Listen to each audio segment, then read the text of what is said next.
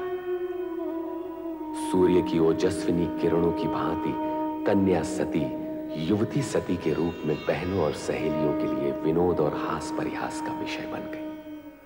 और तब शिव जी ने स्वप्न में प्रकट होकर सती की अपूर्णता को पूर्ण करने तथा मन की शांति के निमित्त पार्थिव शिवलिंग की आराधना करने का मार्ग सुझाया। अपने स्वप्न को माता वीरणी से कह सुनाया सती ने, और वो नदी किनारे ओम नमः शिवाय के पंचाक्षरी मंत्र का जाप करने में निमग्न हो गई। किंतु दक्ष को अपनी प्रिय पुत्री का इस प्रकार कठोर तपस्या करना नहीं रुचा। भूतल और भूतल से परे विभिन्न क्षेत्रों में विभिन्न गतिविधियां सक्रिय होती रहीं।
देवर्षि नारायण नारायण नारायण नारायण नारायण। देवर्षि नारद। देखो कामदेव, तुम जहां वहीं ठीक हो, मेरा पीछा न करो। देवर्षि आप यहाँ पधारे और तुरंत ही विमुख होकर चल दिए। यह तो देवलोक का अपमान हुआ। नारायण नारायण, परंतु कामदेव देखो, आप तो देव ऋषि हैं, भगवान विष्णु के परम भक्त और उनके प्रिय पात्र। मुझ अकिंचन से आपको कैसा भय? नारायण नारायण। कामदेव, सुना है तुम्हारे पास जो पुष्प बाण है उनमें वो शक्ति है जिससे बड़े बड़े ऋषि मुनियों की तपस्या भंग हो जाती है और वो मोहविष्ट हो जाते हैं, उनमें कामेच्छा निर्मित हो जाती है। सुना तो मैंने भी। नारायण नारायण।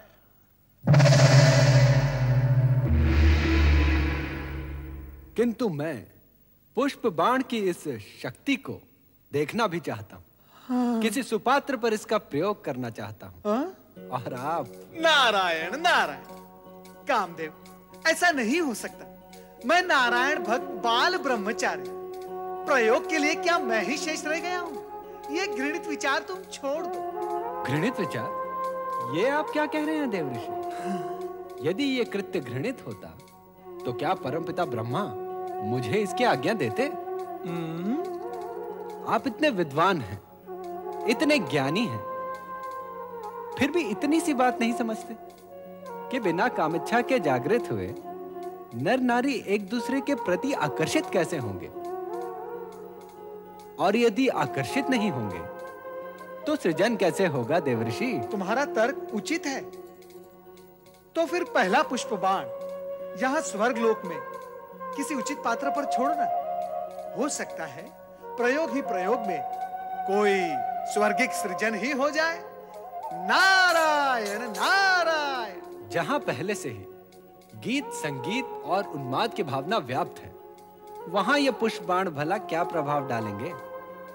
इनकी शक्ति का प्रमाण देखना है तो इनका प्रयोग किसी इंद्रिय जय, जीवन से विरक्त और साधु मना व्यक्ति पर किया जाए। आप तो स्वयं इसी कोटि में आते हैं ना मुनिवर। और देखो कामदेव, इससे पहले कि मैं तुम्हें श्राप दूं, मेरी दृष्टि से दूर हो जाओ। नारायण नारायण। आपने मेरी पूरी बात तो सुनी ही नहीं। मैं तो ये कह रहा था कि आप मुझे किसी ऐसे पात्र का नाम बता दीजिए जो मानव दुर्बलताओं पर विजय पाकर भगवान में लिप्त हो। देवर्षि, हर ऐसे स्थान में तो आपका आना जाना लगा ही रहता है जहां प्रभु का नाम लिया जा रहा हो। कृपा करके कुछ बताइए ना। देवी संध्या। देवी संध्या? ये कौन है देवर्षि? एक ब्रह्मचारिणी जो दिन रात ऋषि मुनियों के सत्संग में रहकर मानवीय दुर्बलताओं पर विजय प्राप्त कर चुकी है। कामदेव, मुझे पूर्ण विश्वास है कि उस पर आपके ये पुष्प बाण व्यर्थ जाएंगे। यही तो देखना है देवर्षि। और हां, सुपात्र की खोज में सहायता देने के लिए धन्यवाद। नारायण नारायण। ब्रह्मचारिणी संध्या।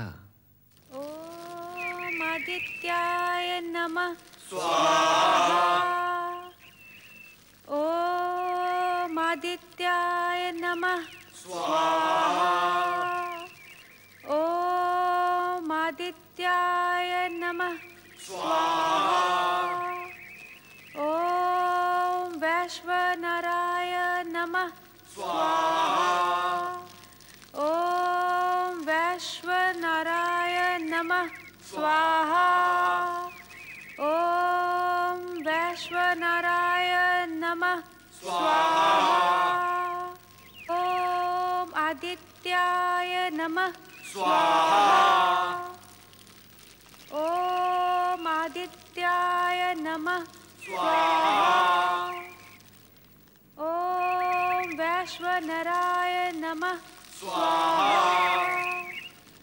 ओम वैश्वनराय नमः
संध्या देवी, देवी संध्या, सुनिए देवी संध्या।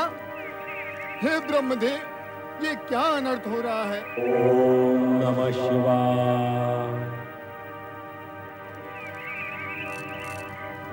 कामदेव, संध्या,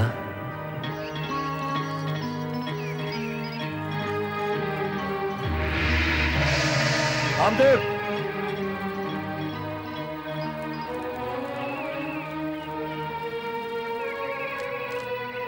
कामदेव, संध्या। हाँ?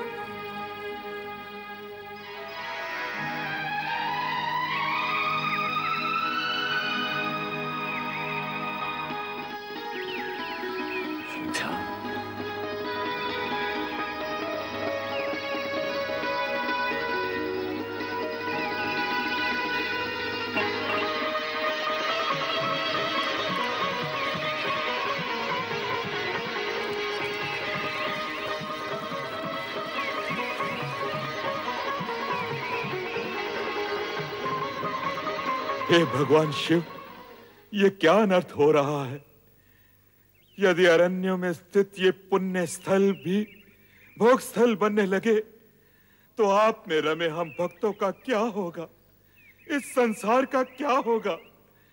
हे प्रभु, हमारी रक्षा कीजिए, रक्षा कीजिए प्रभु, रक्षा कीजिए प्रभु। मुझे क्षमा कीजिए पिताश्री। तुम्हारे मुख से पिता सुनते भी मुझे लज्जा आती है। तुम्हें अपने पुष्प बाणों का प्रयोग करने के लिए क्या ऋषि आश्रम और देवी संध्याएं मिली? बाद में जब मैं कामादक देवी संध्या की सहायता के लिए पहुंचा तो तुमने मुझे ही अपने पिता को ही दूषित करने का दुष्ट चक्र चलाया। जो हुआ उसका मुझे खेद है पिताश्री, किंतु ये सत्य है। आपको अपने प्रयोग में उलझाने की मेरी कोई इच्छा नहीं थी। कामाविष्ट देवी संध्या के शरीर से निकली मोहिनी गंध ने आपको उनकी तरफ आकर्षित होने के लिए विवश कर दिया। और जो भी हुआ हो, किंतु आज तुम्हारे ही कारण लोक और शिव की दृष्टि में स्वयं लोक सृष्टा ब्रह्मा को लज्जित होना पड़ा। सदाशिव से क्षमा याचना करनी पड़ी।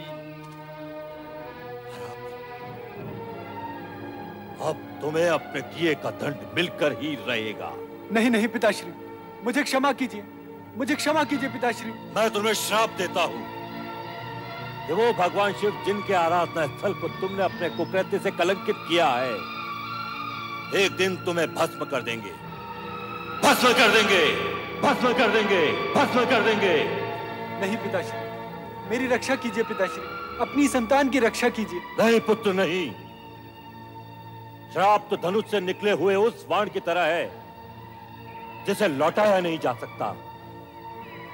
एक बात और है, इसी श्राप में तुम्हारा और जगत का कल्याण भी निहित है। अतः इसे श्राप के साथ साथ आशीर्वाद भी समझो।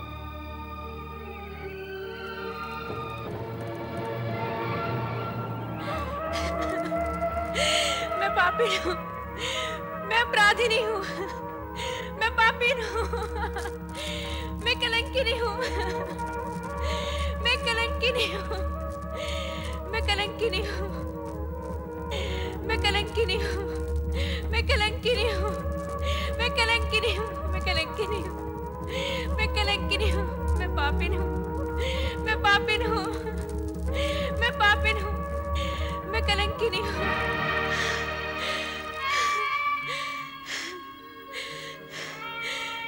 इतने बड़े पाप, इतने बड़े कलंक का बोझ लिए अब मैं ये जीवन कैसे व्यतीत करूंगी?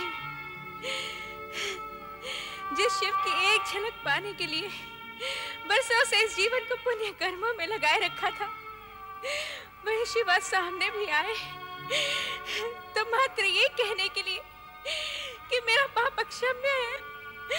अब मेरे जीवन का क्या अर्थ और बिना अर्थ के ये जीवन कैसा?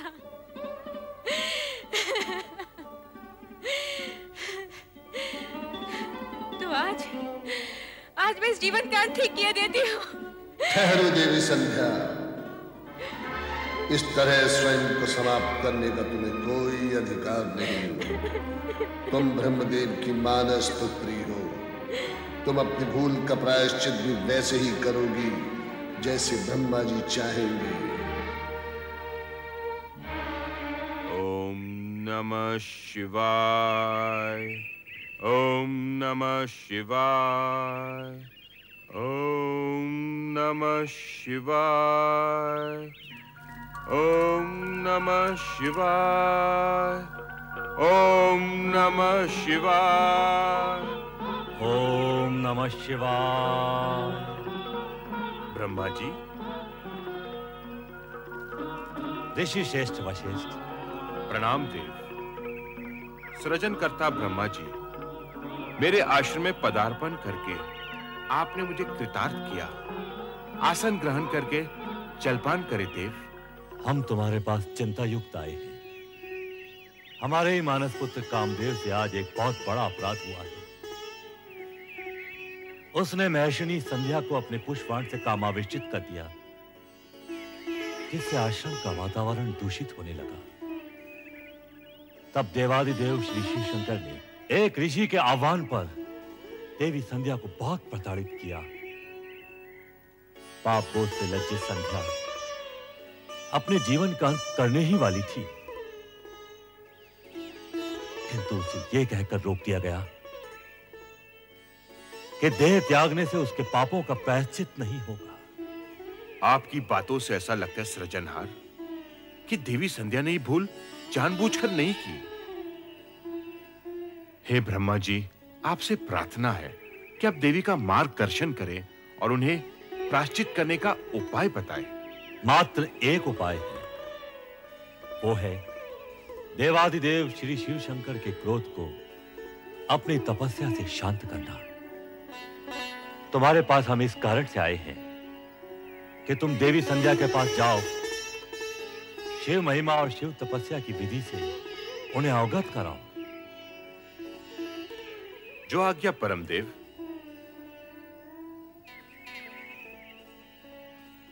किंतु संध्या इस समय होगी कहां?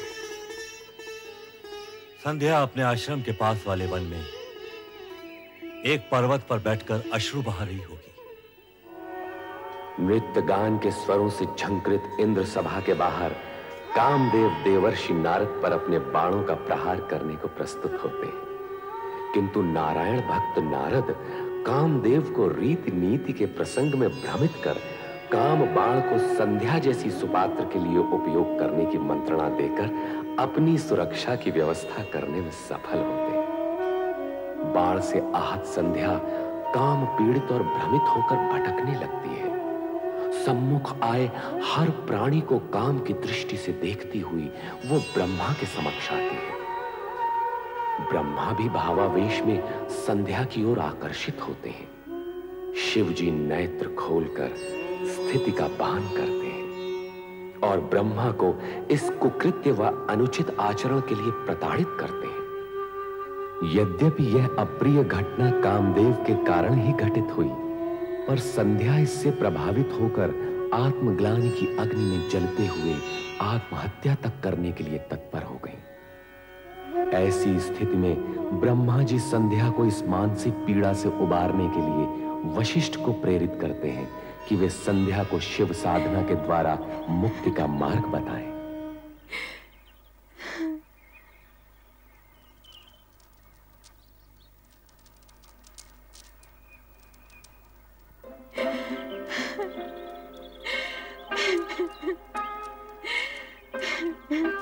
देवी संध्या,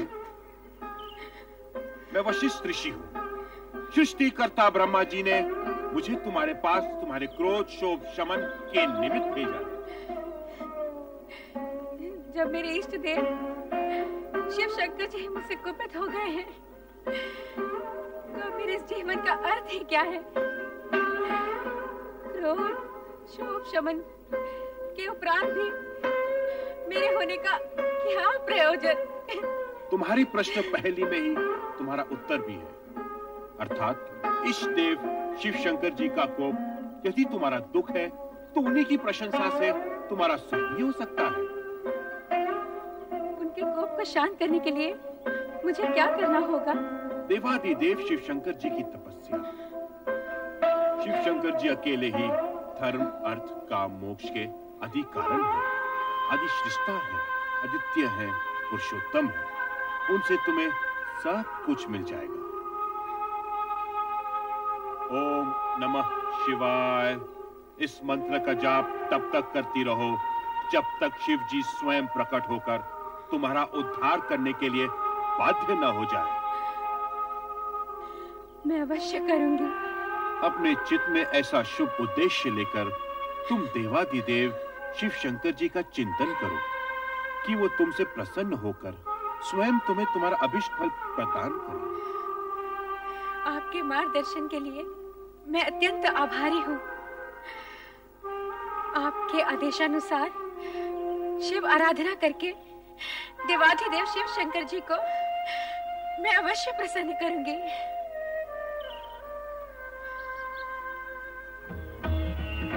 ओम नमः शिवाय।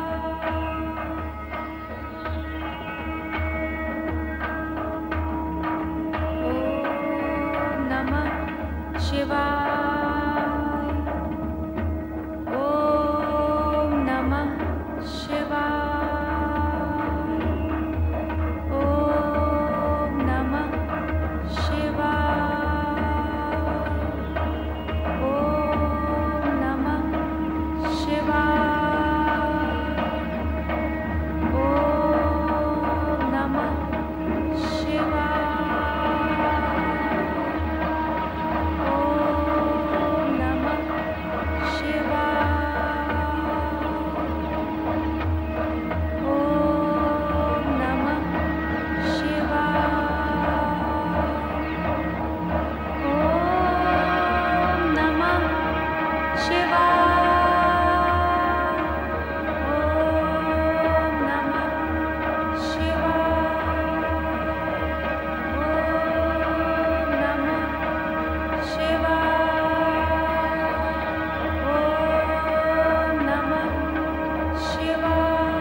वरदान मांगो।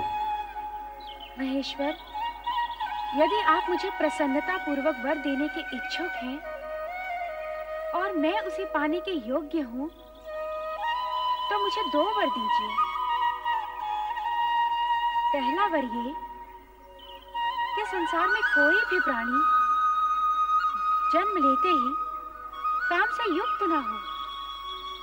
यौवनावस्था को प्राप्त होने के उपरांत ही उसमें कामेच्छा जागृत हो। तुम्हारा पहला वर मैंने तुम्हें दे दिया देवी। अब अपनी दूसरी इच्छा प्रकट करो। मेरी दूसरी इच्छा यही है प्रभु कि यही मेरी अंतिम इच्छा हो। तात्पर्य? आप मुझे इस दूषित देह से मुक्ति दीजिए प्रभु। उसके उपरांत आप मुझे एक नया जन्म दें, जिसमें एक ऐसे महामात्र से मेरा विवाह हो जिसके संदर्भ से मेरा नाम भी एक ऋतु के रूप में जाना जाए। तथास्तु। किंतु अब मेरे लिए क्या आज्ञा है भगवान? इस पर्वत के नीचे चंद्रभागा नदी के तट पर स्थित तपस आश्रम में मेघा ऋषि 12 वर्षों तक चलने वाले महायज्ञ का अनुष्ठान कर रहे हैं। तुम वहां निडर होकर जाओ, तुम्हें कोई नहीं देख सकेगा। तदुपरांत तुम्हारे मन में जिस पुरुष को पति रूप में पाने की इच्छा है, उसे हृदय में धारण किए अपने शरीर को यज्ञ की आहुति बनाकर अग्नि में होम देना। फिर वही अग्नि तुम्हारी जननी भी होगी, अर्थात तुम्हें एक नया जन्म मिलेगा।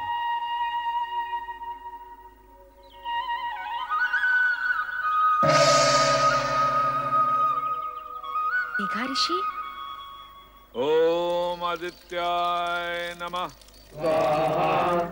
ओम आदित्याय नमः स्वाहा। ओम आदित्याय नमः स्वाहा। ओम आदित्याय नमः स्वाहा। ओम आदित्याय नमः स्वाहा। ओम सदाशिव का आशीर्वाद प्राप्त कर उन्हीं के बताए मार्ग पर चलती देवी संध्या मेघा ऋषि के आश्रम पहुंच गईं, जहां महायज्ञ चल रहा था।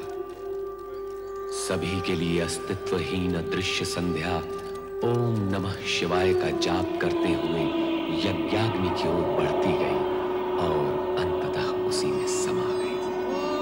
तत्पश्चात यज्ञ की अग्नि से उभरा लाल प्रकाश देखते ही देखते पूरी तरह दो भागों में फैल जाता है। इस प्रकार संध्या का अस्तित्व दो भागों में बंट गया, प्रातः संध्या और सायं संध्या।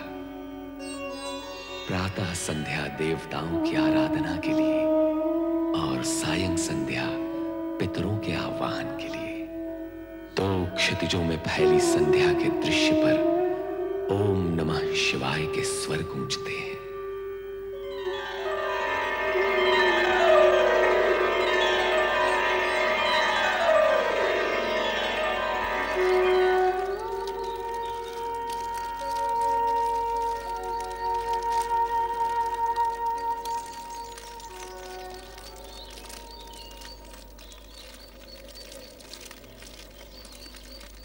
कौन है ये? कौन नारी है ये? प्रणाम ऋषिवर। कौन मायावी हो तुम? इस पवित्र अग्नि से प्रकट होने की धृष्टता तुमने कैसे की? क्यों की? क्या प्रयोजन है तुम्हारा? उत्तर दो।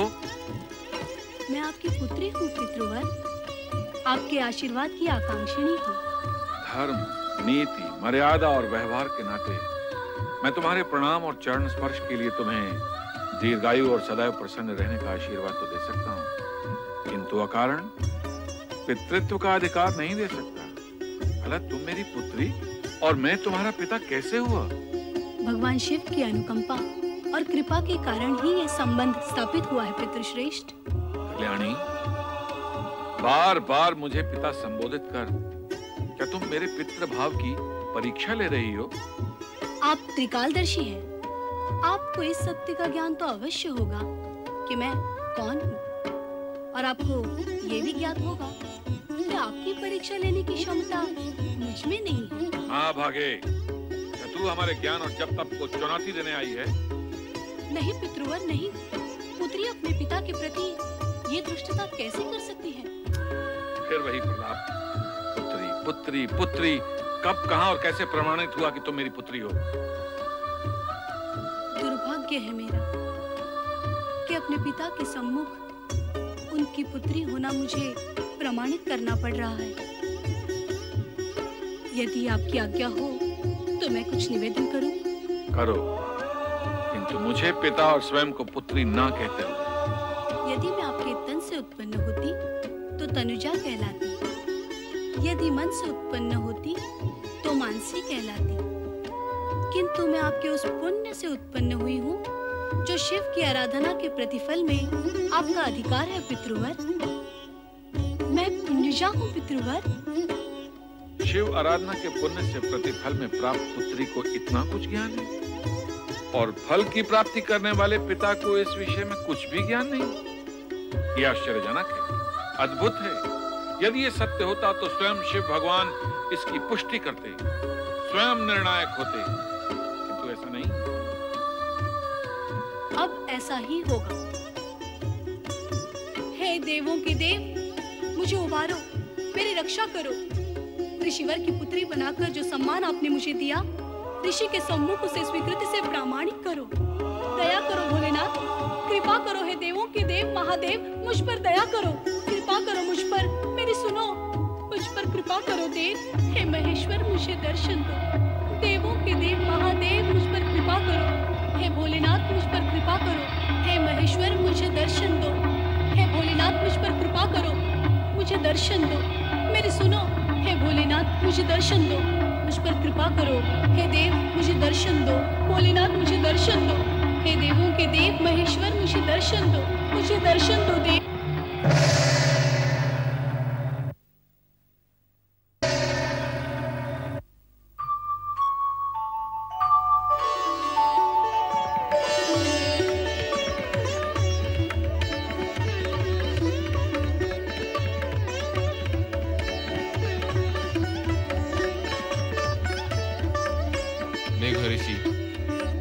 मेरा प्रकट होना पर्याप्त है अथवा भी आपको प्रमाण की आवश्यकता है?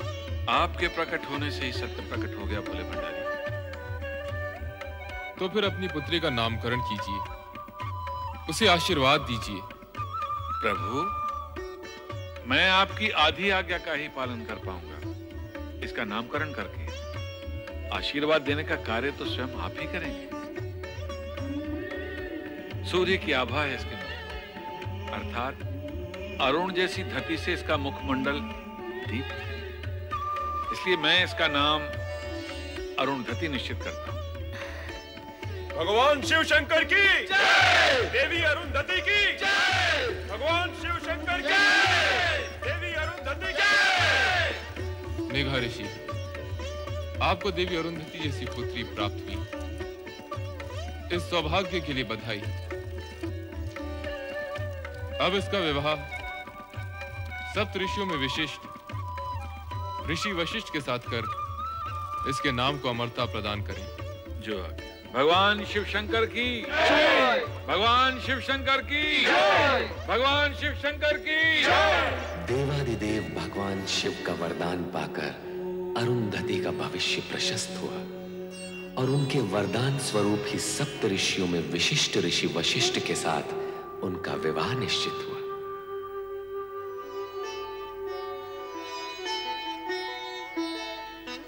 कितना शुभ दिन है आज। वशिष्ठ मुनि के साथ देवी अरुणधति का विवाह हो रहा है। शुभ ही शुभ है ऋषिवर, किंतु ये समझ में नहीं आता कि शिव शंकर ने सप्त ऋषियों में से जानते हुए भी इस वर का चुनाव क्यों किया? ऋषि विश्वामित्र भी तो कम ज्ञानी ध्यानी नहीं थे। उनका तप तो देवताओं की ईर्ष्या का कारण है। हाँ, ये विचार तो मैंने भी किया था, किंतु उत्तर कौन दे? इसका उत्तर मैं दूंगा। भगवान शिव के निर्णय में शंका का प्रश्न ही नहीं उठता। संपूर्ण जगत में समता, ममता और मित्र भाव के रखने के कारण विश्वामित्र उच्च कोटि के तपस्वी हैं, किंतु वशिष्ठ समस्त जगत के कल्याण की कामना के लिए, अपनी विशिष्टता के लिए सर्वश्रेष्ठ है।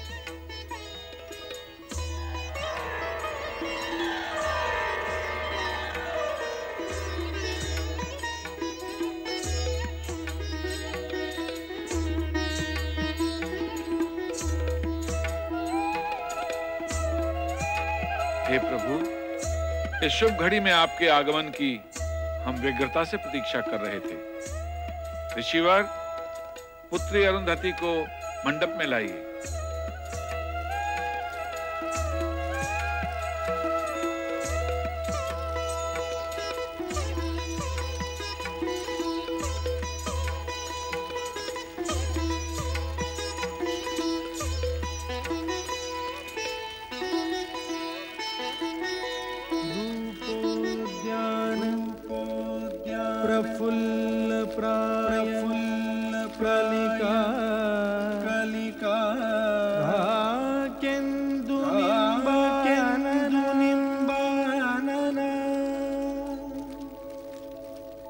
तन्वंगी सुरसिका क्रीडा संरतिः शोभावारिधिनि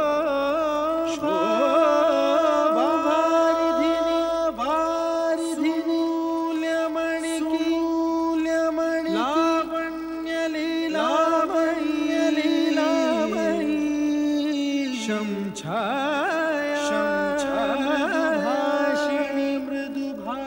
मृगदृगी भूयात् सदा ब्रह्मदेव ने वशिष्ठ को प्रेरित किया कि वे संध्या को शिव आराधना करने की प्रेरणा दें ताकि उनका क्रोध शमन हो सके। रुदन करती संध्या के समीप आकर वशिष्ठ ने शिवोपासना के लिए उसका मार्गदर्शन किया।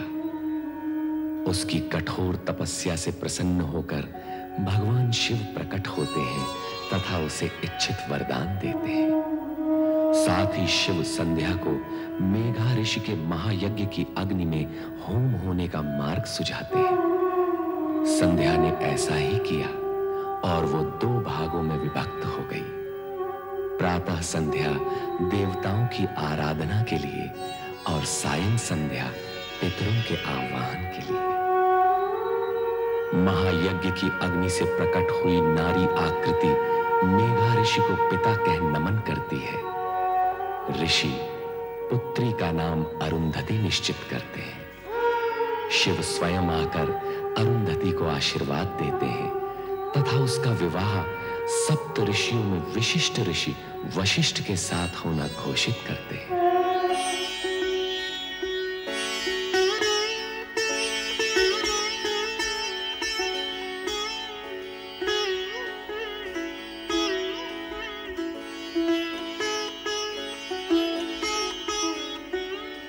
देवी अरुंधति, मेरे जीवन में आनंद की फुहार बनकर आई हो तुम, हर्ष की वर्षा बनकर आई हो तुम, और उससे भी पहले श्रद्धा और भक्ति का सगुण रूप हो तुम। वो रूप पाने के लिए जो कष्ट तुमने सहे हैं उनका वर्णन करना असख्य है। तुम महान हो, श्रद्धा की पात्र हो, मेरा तुम्हें बार बार नमन। मुझे लज्जित न करिए स्वामी। संध्या का प्रायश्चित और अरुंधति का ये रूप आप ही के कारण संभव हुआ है। यदि आप मुझे शिव भक्ति की महिमा न सुनाते, देवादिदेव शिव शंकर को मनाने का मंत्र न देते, तो आज हम दोनों का इस रूप में मिलन न होता। स्वामी, इस प्रकार जो भी हुआ है उसका संपूर्ण श्रेय आप ही को जाता है। इसका संपूर्ण श्रेय देवादिदेव शिव शंकर जी को जाता है, मुझे नहीं। जगत में जो कुछ हो चुका है, जो हो रहा है और जो होने वाला है, वो सब कुछ देवादिदेव की इच्छा के अनुसार ही होता है। सर्व कर्मों के कर्ता धर्ता श्री शिव ही हैं। संसार में सुख दुख का सामना करने का एक ही महामंत्र है जो असंभव को संभव, अप्राप्य को प्राप्य कर दिखाता है, और वो महामंत्र है ओम नमः शिवाय, ओम नमः शिवाय, ओम नमः शिवाय, ओम नमः शिवाय, ओम नमः शिवाय, ओम नमः शिवाय, ओम नमः शिवाय, ओम नमः शिवाय, ओम नमः शिवाय, ओम नमः शिवाय, ओम नमः शिवाय, ओम नमः शिवाय, ओम नमः। स्वामी, ये क्या हो गया है आपको? जब से आपने संध्या पर पुष्पबाण का प्रयोग किया है, इसी तरह खोए खोए से दिखाई दे रहे हैं। केवल ओम नमः शिवाय मंत्र का ही जाप किए जा रहे हैं। स्वामी, यदि इस तरह आप ही विरक्त रहे तो मेरा क्या होगा? मैं भयभीत हो गया हूं प्रिय। भयभीत? किंतु किस कारण? मैंने संध्या पे जो पुष्प बाण का प्रयोग किया था, उसके परिणाम से तो तुम भली भांति परिचित हो। कहीं ऐसा ना हो कि इस परिणाम का प्रकोप मुझे भुगतना पड़े। नहीं स्वामी, आपने तो केवल अपने कर्तव्य का पालन किया है और कर्तव्य भावना से ऊंचा होता है। निसंदेह ये कोई अपराध नहीं है। परंतु रति, यदि भविष्य में कोई ऐसी अमंगल घटना घटित हो गई तो क्या होगा? नारायण नारायण। पुष्पधनवा भ्राता कामदेव, मुझे देखकर इस प्रकार आंखें चुराकर कहां भाग रहे हो? और देवी रति कहां अदृश्य हो गई? प्रणाम देवर्षि। नारायण नारायण। मैं तो तुम्हारा भ्राता हूँ कामदेव। मुझे देवर्षि का सम्मान देकर लज्जित न करो। सम्मान तो आपको देना ही चाहिए। अच्छा, अब मुझे प्रस्थान के लिए आज्ञा दीजिए। अरे भाग कर रहे हो भ्राता? मेरी पूरी बात तो सुन लो। आज्ञा कीजिए भ्राताश्री। अपने पुष्प बाणों से विचलित करके तुमने संध्या का तो कल्याण कर ही दिया। नारायण नारायण। कल्याण? वो कैसे? देवर्षि, ऐसा प्रतीत होता है कि संध्या पे किए इस प्रयोग का मुझे प्रायश्चित करना होगा। नहीं कामदेव, तुम्हारे इस पुष्प बाण के प्रयोग से संध्या का यज्ञ में पुनर्जन्म हुआ है। इस प्रकार संसार को 2 संध्याएं प्राप्त हुई हैं, एक प्रातः संध्या और एक सायं संध्या। आपके कहने का तात्पर्य ये है कि संध्या की रचना में मेरा भी योगदान है? निश्चित ही। केवल इतना ही नहीं, संध्या महासती अरुंधति के रूप में महर्षि वशिष्ठ की पत्नी बन गई है। भ्राता, अब अपने पुष्प बाणों का प्रयोग किस पर करने की सोच रहे हो? देवर्षि, मुझे ये चिंता सताई जा रही है कि कहीं मेरे पुष्प बाणों के प्रयोग से किसी का अनर्थ ना हो जाए। अर्थात ये कि अब मैं अपने पुष्प बाणों का प्रयोग सोच समझ कर करूंगा, जिससे भविष्य में मैं किसी विपदा में न उलझूं। भ्राता, व्यर्थ की चिंता न करो। वर्तमान तो उज्जवल है ही, और भविष्य चराचरपति शिव शंकर के अधीन है, और यही सनातन सत्य है। मेरी बात मानो। परमपिता ब्रह्मा ने जो तुम पर दायित्व सौंपा है, उसे अपना कर्तव्य मान पुष्प बाणों का उचित समय पर उपयोग करते चलो। यही तुम्हारा धर्म है और कर्म भी। नारायण नारायण। ओम नमः शिवाय। ओम नमः शिवाय। परमपिता ब्रह्मदेव की जय हो। ओम नमः शिवाय। आओ नारद, तुम्हारा स्वागत है पुत्र। देवर्षि, इस बार क्या समस्या लेकर आए हैं? समस्या नहीं, मन में एक प्रश्न लेकर आपके दर्शन के लिए आया हूं मैं परमपिता। तुम तो स्वयं साक्षात प्रश्न हो। तुम्हारे आने का अर्थ है प्रश्न सन्मुख आ गया। पूछो, क्या पूछने के इच्छुक हो? मैं अभी अभी भ्राता कामदेव से मिलकर आ रहा हूं। संध्या प्रकरण के पश्चात वे अत्यंत विचलित रहने लगे हैं।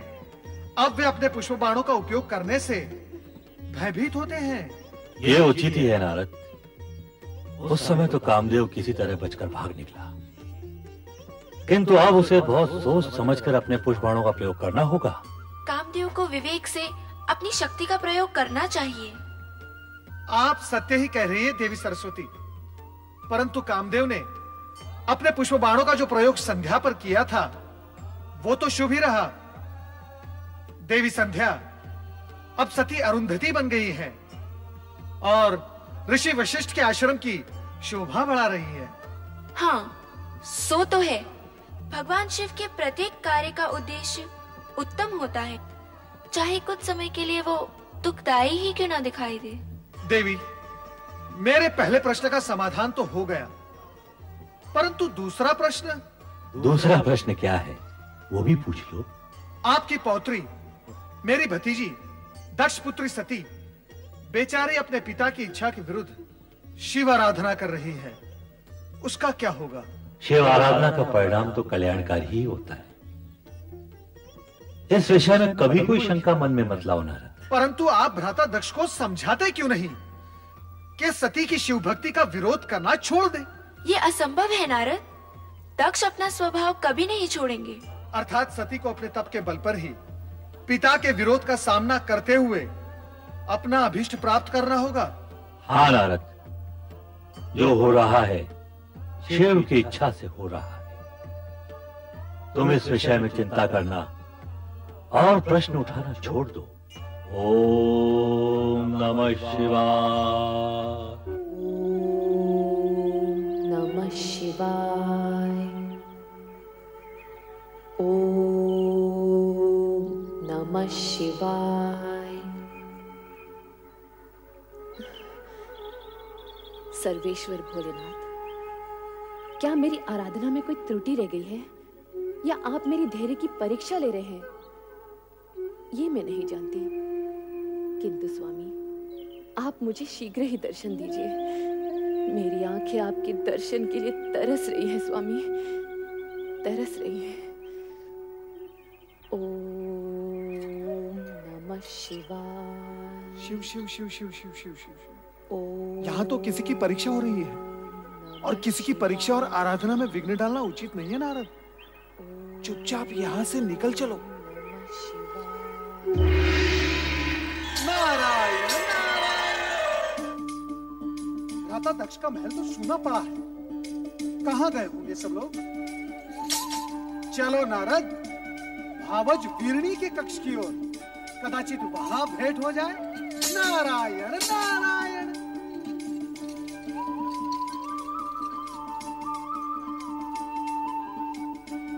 नारायण नारायण। प्रणाम भावज वीरणी, अपने देवर नारद का प्रणाम स्वीकार करें। विराजिए देवर्षि। नारायण नारायण। मैं आपके लिए केवल देवर हूँ, देवर्षि नहीं।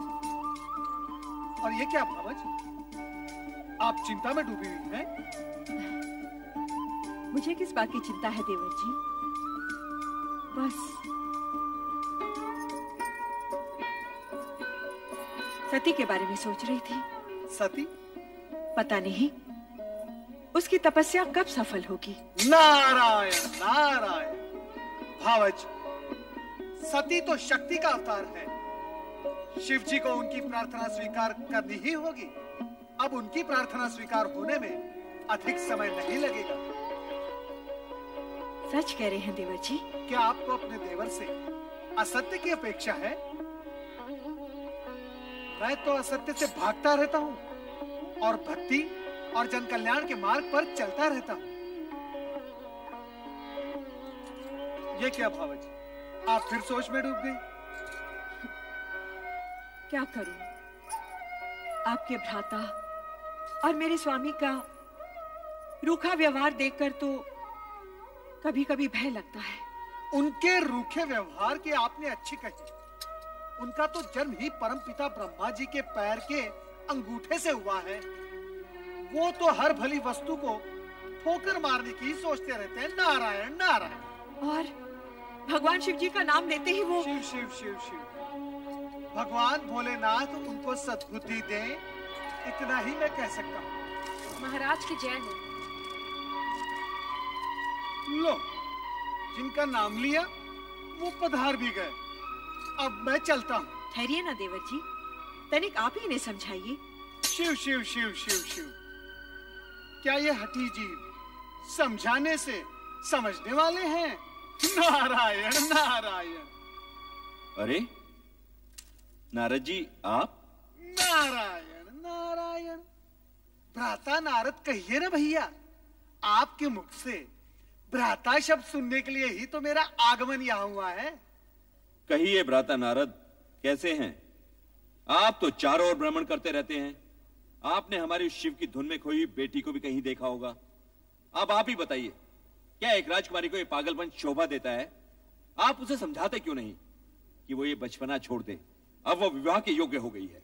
नारायण नारायण। वो विवाह के लिए ही तो शिव आराधना कर रही है। क्या आप इतना भी नहीं समझते? उसकी आराधना सफल होगी। भगवान भोलेनाथ के साथ उसका विवाह होगा। इसमें आपको संदेह क्यों हो रहा है? नारायण नारायण। नहीं, मैं ऐसा नहीं होने दूंगा। मैं ये अनर्थ नहीं होने दूंगा। नारायण नारायण। भावज, आप क्यों व्याकुल हो रही हैं? होगा वही जो भगवान शिव शंकर को स्वीकार होगा। नारायण नारायण। मेरी सती का क्या होगा? क्या होगा मेरी सती का? मेरी सती का क्या होगा? मैं तुम्हें एक नहीं अनेक बार समझा चुका हूं कि सती को शिवाराधना साधना करने से रोको।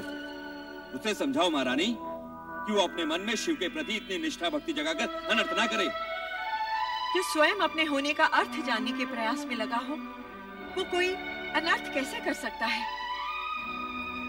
और रही बात सती को शिव की आराधना उपासना करने से रोकने की, तो स्वामी, आराधना, उपासना, निष्ठा, ये तो मन की भावनाएं होती हैं, और भावनाओं पर भला कोई कैसे अंकुश लगा सकता है? ये सब कहकर तुम हमारी अवज्ञा कर रही हो महारानी। मैं ऐसी धृष्टता कैसे कर सकती हूँ? धृष्टता? धृष्टता नहीं तो ये हमारी आज्ञा का पालन भी नहीं। महारानी, माँ होने के नाते अपनी संतान का शुभ अशुभ सोचना तुम्हारा कर्तव्य है, तो पथ भ्रष्ट होने पर उसे उचित मार्ग दिखाना तुम्हारा धर्म भी है। आप संभवतः उचित कह रहे हैं स्वामी, परंतु हमारी सती ना तो कोई अशुभ कार्य कर रही है और ना ही वो पथ भ्रष्ट हुई है। वो वही कर रही है जो उसके ज्ञान के अनुसार उचित है। तुम्हारा तात्पर्य है कि सती इस योग्य हो गई है कि उसे ज्ञान अज्ञान का बोध होने लगा है? नहीं महारानी नहीं, तुम्हारी ये सब बातें बुद्धिमता का परिचय नहीं दे रही। मैं आपके समान बुद्धिमान नहीं स्वामी, किंतु इतनी बुद्धिहीन भी नहीं कि तुम्हारी बुद्धिमता के दर्शन तो इसी सत्य में हो रहे महारानी कि अपनी अन्य युवा कन्याओं की अपेक्षा तुम्हें केवल सती की चिंता अधिक रहती है। तुम्हारी ममता, नेह, स्नेह सती के प्रति अधिक है। ये आपका भ्रम है स्वामी, सत्य नहीं। शरीर को अपने प्रत्येक अंग से एक सा मोह होता है, पुष्पमाला को अपने प्रत्येक पुष्प से एक सा स्नेह होता है, मुझे भी अपनी हर संतान से एक सा। शब्दों को उपमाओं द्वारा अलंकृत करने की योग्यता तो तुम में है, ये मैं जानता हूँ महारानी, परंतु क्या तुम मुझे ये बताओगी कि सती के लिए शिव आराधना ही क्यों आवश्यक है? मैं कहता हूँ कि शिव की अपेक्षा श्री हरि विष्णु जी की आराधना भी तो हो सकती है। हो सकती है, परंतु केवल श्री हरि विष्णु की आराधना करने वाला शिव जी का प्रिय भक्त नहीं हो सकता। उसी प्रकार शिव जी की आराधना करने वाला श्री हरि विष्णु का परम भक्त नहीं हो सकता। श्री हरि विष्णु और शिव जी दोनों ही एक दूसरे के पूरक हैं। इस हेतु श्री हरि विष्णु की उपासना करने वाले पर भोलेनाथ सदा प्रसन्न रहते हैं, और अजर अमर सदाशिव की उपासना करने वाला श्री हरि विष्णु की कृपा का पात्र होता है। महारानी, हमने तुमसे सती के मन में विवेक जगाने की बात कही थी, और उत्तर में तुमने ज्ञान भक्ति का पूरा अध्याय सुना डाला। परंतु एक सत्य ध्यान पूर्वक सुन लो महारानी, कि हम सती की शिव भक्ति का विरोध करते हैं और करते रहेंगे। हम उसका गुणगान कभी नहीं सुन सकते। हमें शिव से घृणा है, घृणा।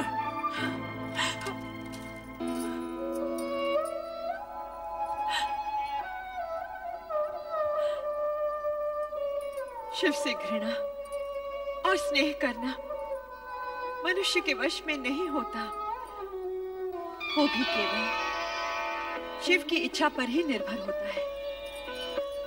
ओम नमः शिवाय, ओम नमः शिवाय।